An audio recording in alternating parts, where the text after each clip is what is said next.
Ejercicio 2 del documento Monotonía y curvatura de funciones 2. Nos piden estudiar los intervalos de crecimiento y decrecimiento de las siguientes funciones y determinar sus máximos y mínimos. La primera función, f de x, es una función racional. Como en los casos anteriores, lo primero que hay que estudiar es el dominio de la función. Al ser una función racional, no estará definida para aquellos valores de la x para los que el denominador se hace 0. En x igual a 2 y en x igual a menos 2, la función no existiría. No sería continua, plantearía problemas de discontinuidad en esos puntos. Y la función, entonces, su dominio sería igual a r, excluyendo esas dos abscisas, x igual a menos 2 y 2. Puntos para los que esta expresión analítica no tendría ningún significado. Puesto que nos piden calcular en los intervalos de crecimiento y decrecimiento de la función, máximos y mínimos, derivamos esta función racional, que es un cociente de funciones, una potencial arriba y una polinómica abajo.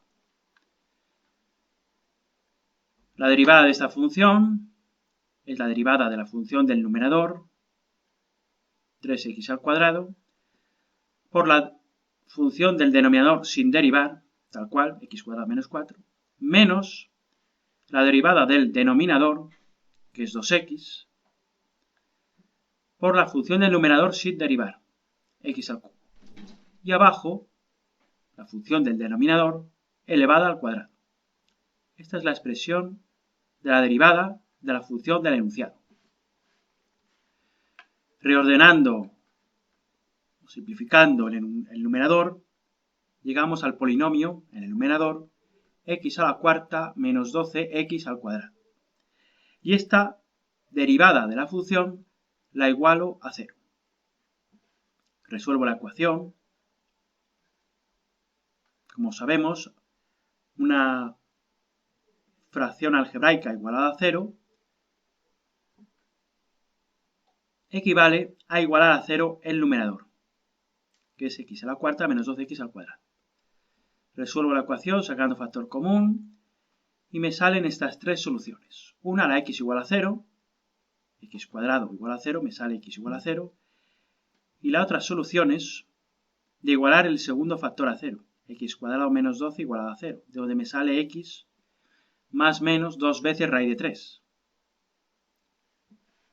Sacando el 4 que multiplica el 3 de este radical. Raíz de 4 por raíz de 3. Raíz de 4 es 2 por raíz de 3. Estas abscisas son puntos singulares. Son las abscisas de puntos singulares de la función, porque me anulan la primera derivada. Los puntos singulares son posibles extremos relativos y posibles puntos de inflexión. Para determinar el crecimiento y decrecimiento de una función, analizamos el signo de la derivada, de la función derivada, en cada uno de los subintervalos en los que queda subdividido el dominio de la función. El dominio de la función es todo r menos estas dos abscisas.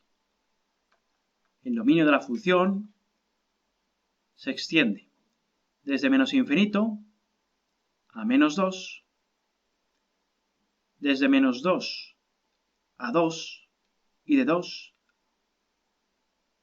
a infinito.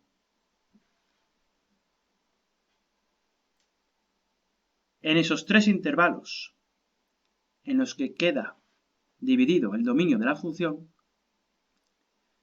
debo incluir, para subdividirlo aún todavía más, los puntos singulares, el x igual a 0 y el x igual a más 2 raíz de 3 y x igual a menos 2 raíz de 3. O sea, debo de incluir en el intervalo que va desde menos infinito a menos 2, el menos 2 raíz de 3, punto singular. Entre el menos 2 y el 2 debo de incluir la cisa x igual a 0 porque tengo un punto singular en x igual a 0, puesto que me anula la derivada primera. Y en el intervalo que va de 2 a infinito incluyo el 2 raíz de 3, que sé que es otra cisa que me anula la primera derivada, o sea, la cisa de otro punto singular. Por lo tanto, el dominio me queda subdividido en 6 subintervalos. Y en cada uno de esos 6 subintervalos debo de estudiar el signo de la derivada. En cada uno de esos 6 subintervalos, el signo de la derivada es constante. La derivada es esta de aquí, la expresión analítica. Y lo que hago es, para evaluar el signo en cada tramo, tomar un punto arbitrario de cada uno de los intervalos y evaluarlos en la primera derivada.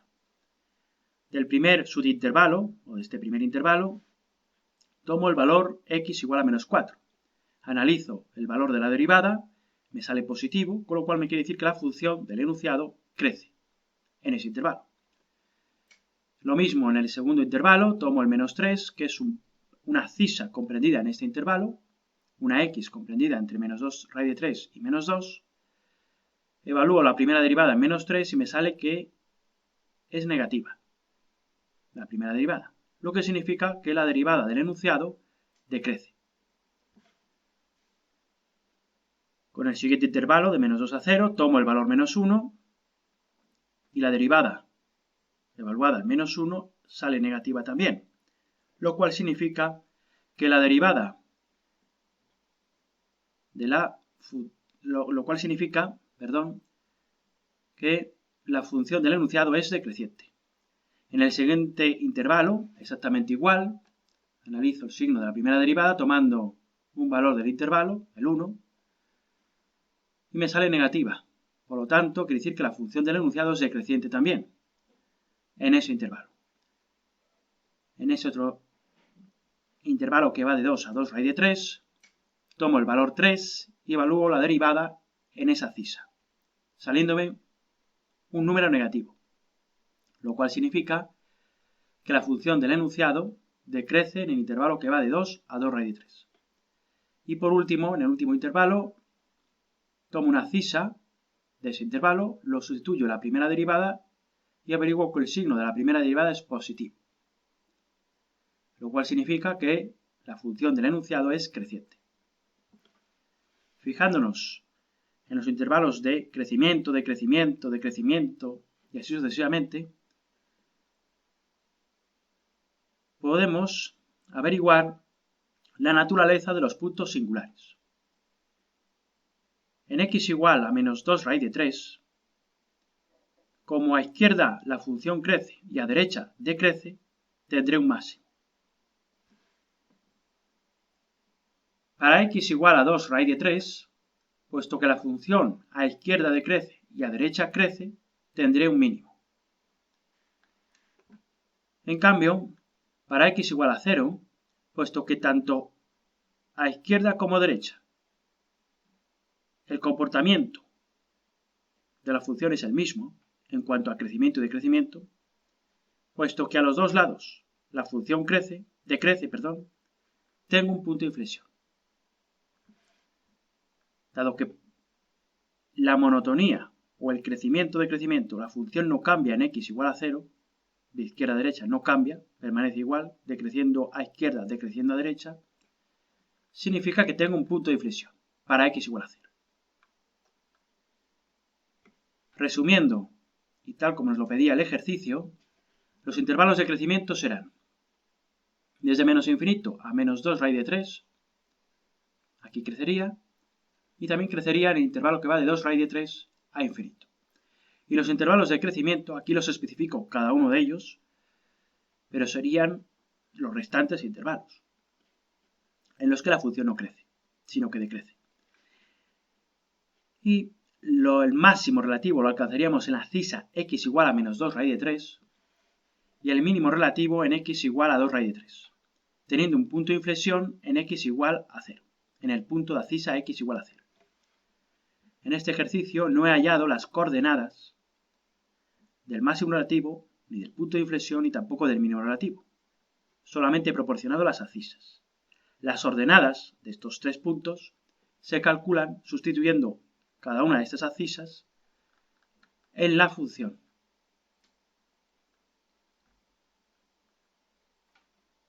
El siguiente apartado, otra función, nos piden exactamente lo mismo, crecimiento y decrecimiento, y máximos y mínimos.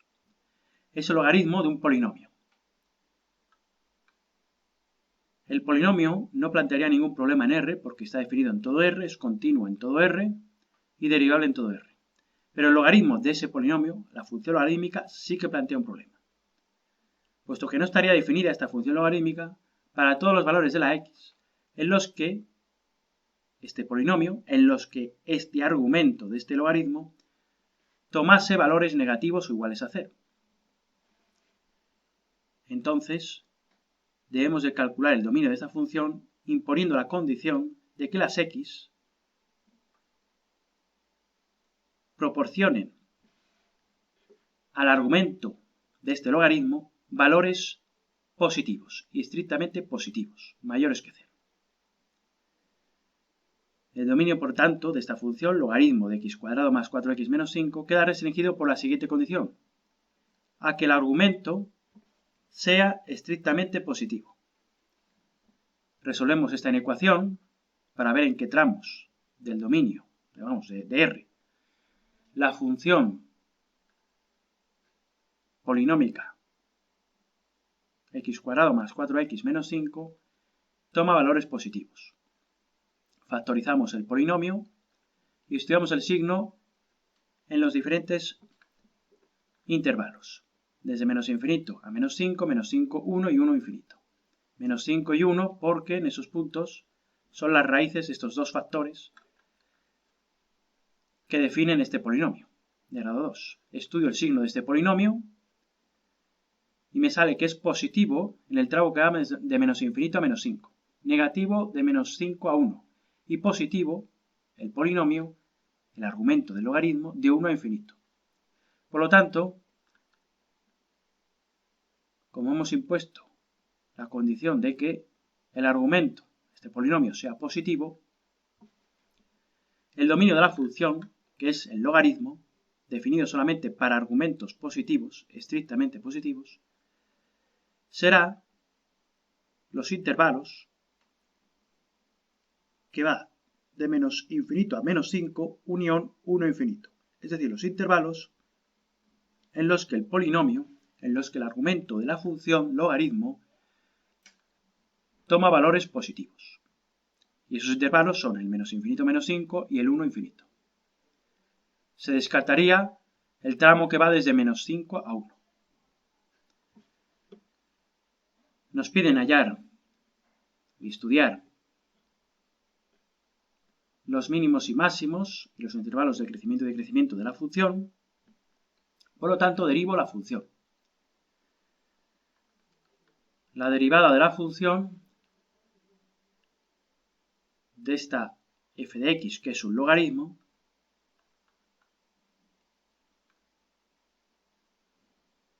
será la expresión del argumento abajo y la derivada del argumento arriba. Esta es la derivada de la función, la igualo a 0, que equivale a igualar simplemente el numerador, y obtengo un valor x igual a menos 2, que sería un punto singular de la función, un posible extremo relativo o un posible punto de inflexión. Pero nos tenemos que fijar si esta abscisa pertenece al dominio. Evidentemente x igual a menos 2 no pertenece al dominio de la función. Estaría incluido en ese intervalo que va de menos 5 a 1, que no pertenece al dominio. Por lo tanto, no es punto singular, ni tampoco será extremo relativo ni punto de inflexión de la función del enunciado, puesto que no está incluida en su dominio de definición. No está incluida esta abscisa entre menos infinito y menos 5, ni entre 1 e infinito. Por lo tanto, esta función no presenta ni máximos, ni mínimos, ni puntos de inflexión. Analizamos a continuación el signo de la derivada en los dos intervalos en los que está definida la función. Está definida de menos infinito a menos 5 y de 1 a infinito. Analizo el signo de esta derivada, tomo un valor menos 6 incluido en este primer tramo y me sale un resultado negativo, lo cual significa que la función del enunciado es decreciente en este intervalo de aquí y siempre decreciente en todo ese intervalo. Es monótona decreciente la función del enunciado. Y en el siguiente intervalo exactamente igual, 1 a infinito, tomo un valor comprendido entre 1 a infinito, el 2, y valoro la derivada. Me sale un número positivo, una cantidad positiva. Puesto que me sale positiva, significa que la derivada del enunciado, la derivada del enunciado no, la función del enunciado, la función es creciente en el tramo que va de 1 a infinito. No hay ni máximos ni mínimos, porque en este tramo de aquí no estaría definida la función. Y entonces lo único que hay que decir es que la función crece en el intervalo que va de 1 a infinito y decrece en el intervalo que va de menos infinito a menos infinito.